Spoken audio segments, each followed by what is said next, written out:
सिंधुदुर्गामधील आंबोलीमध्ये रुमाल पकडण्याच्या नादात खोलदरीमध्ये कोसळलेल्या पर्यटकाचा मृतदेह 20 तासांनंतर सापडलेला आहे। सिंधुदुर्ग ॲडव्हेंचर टीम, एनडीआरएफ आणि पोलिसांच्या मदतीने या मृतदेहाला बाहेर काढण्यात आलं। यावेळेस मृताच्या नातेवाईकांनी एकच आक्रोश केला।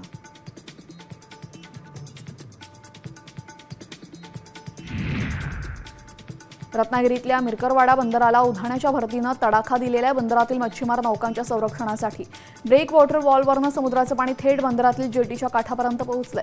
लाटांच्या तडाख्यानं मच्छीमार नौकांचं मोठं नुकसान झालंय।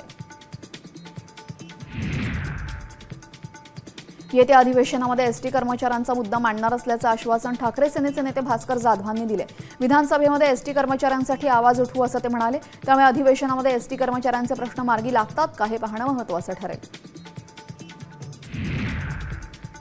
रायगड जिल्ह्यातील पेणजवळच्या निडगे येथील पुलावरनं कॉन्क्रीटला तडे गेलेले, त्यामुळे मोठा खड्डा पडलाय। खड्ड्यातून लोखंडी शिगा बाहेर पडल्यात। या खड्ड्यांना आदळून वाहनांचा अपघात होण्याची दाट शक्यता आहे। त्यामुळे या महामार्गाच्या कामाच्या दर्जाबाबत शंका उपस्थित केली जाते।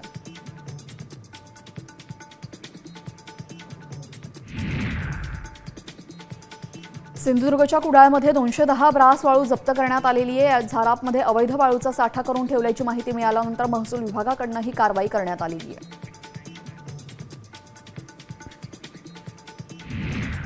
आता isakal.com आहे देशातील नंबर 1 ची मराठी न्यूज वेबसाईट। प्रत्येक अपडेटसाठी isakal.com ला नक्की भेट द्या।